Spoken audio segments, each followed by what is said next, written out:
was this group of young men in New York City back in the middle of the 20th century. They were staunch outsiders. They were these punkish autodidacts who didn't have jobs. They were hustlers who didn't know where they were going to sleep that night. Okay, gentlemen. But you could find them later in Paris or London or Bosnia, Egypt or Germany or Greece in pursuit of mastering this thing that they believed in more than anything. A thing that no one takes seriously. Yeah, the world's greatest table tennis player, that at 250 gets you on the subway, you know, like it only means something to him, which is so much more beautiful. The success is pure, if that makes sense. It's a very, you know, the dream is a pure dream. I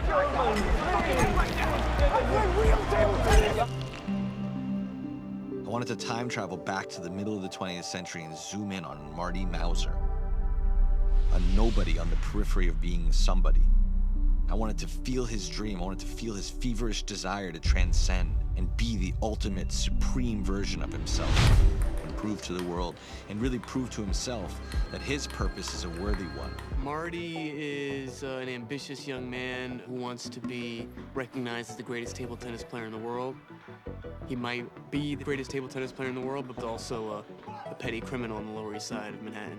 When I met Timmy, I saw something inside of him. I saw a very almost nerdish quality. He's a very sincere, direct. When you're talking to him, you're the only person who exists. And I think that very much is in the Marty character. My wife bought me a book which kind of inspired the whole story. I immediately said to him, I'm writing a character for you, and I'm writing it bespoke to who I think you are that I don't think anyone has seen yet. Josh's strategy is more to pre-plan the ingredients to chaos when you find yourself one of those ingredients, but honored to be so. Kay, and like other characters in the film, are very much inspired by this infectious dreaming quality of Marty.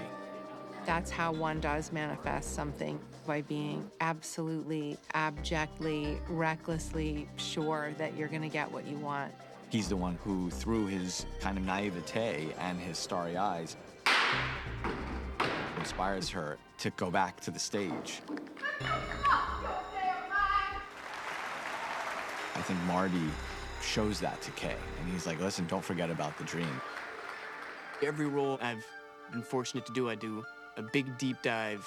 I had 4 months to prepare playing Marty Mauser, but the table tennis training has been nonstop since the pandemic. In my apartment in New York, I had a table tennis, table set up that Josh came over and actually turned his knee playing on my, he actually sprained his knee. Okay, go. Usually a movie of this size is pre-planned to a T. With Josh, these films are really off the cuff. You and I both know what a huge draw will be to Endo and the Japanese. So, like you said, I'm a stick of dynamite over there. In the mid-century, table tennis was populated by astrophysicists, criminals, mensa geniuses, biologists, people who ended up going to the moon. It was a really eclectic group of people. When you meet someone who's very good at table tennis, it's almost like meeting someone who's great at chess, except different, because chess is the least respected. Anyone who uses the name ping pong, you know they don't respect it. It's not a basement sport. It has dignity.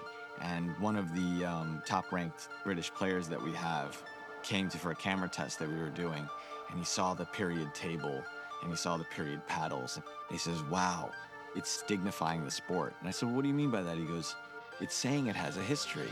And no one thinks that table tennis has a history. You look at this being a period piece simply by way of the size of the budget, simply by way of the cast he's gone together.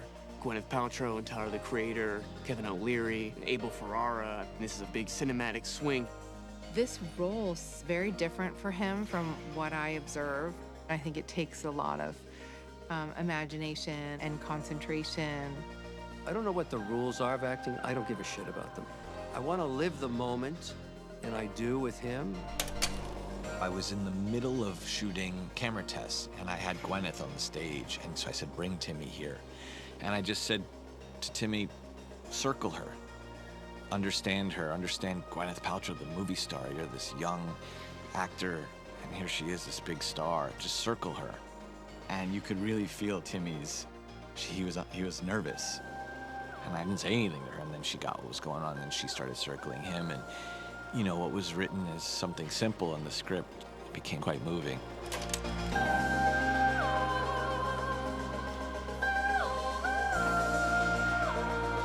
We definitely have a lot of love scenes, which is hilarious. All of my friends and their daughters seem to be very excited about this. And I think she's very savvy. She knows that it's a bit transactional. I think she sees not only her son in his physicality, but a little bit of her own hustle in him. When Ronnie and I wrote this character, she was the first person I thought of. In fact, this is the only person I could imagine saying the lines that we wrote, is this woman who's been in hiding, but the stardom is there. She's an artist who's kind of clipped her own wings for a long time. Kay left a public life to retreat into herself. So there's some parallels there. This is the project that lured her out of retirement. This isn't someone who is starving for work. I bet you can't name one film I've done. What makes you say that? Because I stopped acting before you were born. Really? Mm-hmm. It was a great honor to know that she was willing to put her acting boots back on to come tango with Josh and myself. I love working with a director that has a very sure hand. And it was clear that he did, and, you know, would know exactly what he wants. What drew me to this project was working with Josh Safdie. When you look at Uncut Gems, you look at Good Time, this is the premier filmmaker, there's no exaggeration. Josh is the kind of director whose door I've been knocking on for 6 to 7 years, like I said, because he's the guy. This is the Scorsese of our times. These opportunities to work on a piece of cinema and a piece of filmmaking are rare now. Not a lot of these get made. I love all of these things that Josh does to encourage real behavior and real moments. Maybe great directors have the ability to pull out these pieces of you don't even know you have. I go to sleep at 9 p.m., bro. This motherfucker Josh Safdie has us out here at fucking 6 a.m. talking about, all right, y'all, see y'all tomorrow. Bitch, it is tomorrow already. All his lead characters are fucking idiots, like actual dumbasses. They just keep getting themselves into more shit, and I hate that, but at the same time, I couldn't look away. To have a dream is incredibly lonely. Dreams are there to inspire, they're for the believers. They exist outside of time. There's an urgency to a dream, like we might wake up at any moment. And there is beauty here that Marty does wake up. One dream ends and another begins. Say hi to Daddy. Dreams are like heists on fate. We conspire with them in an effort to dictate our fate, to tell it it's wrong. There's a quote that John Lennon popularized. Life is what happens when you're busy making other plans. I think it could be amended to life is what happens when you're dreaming.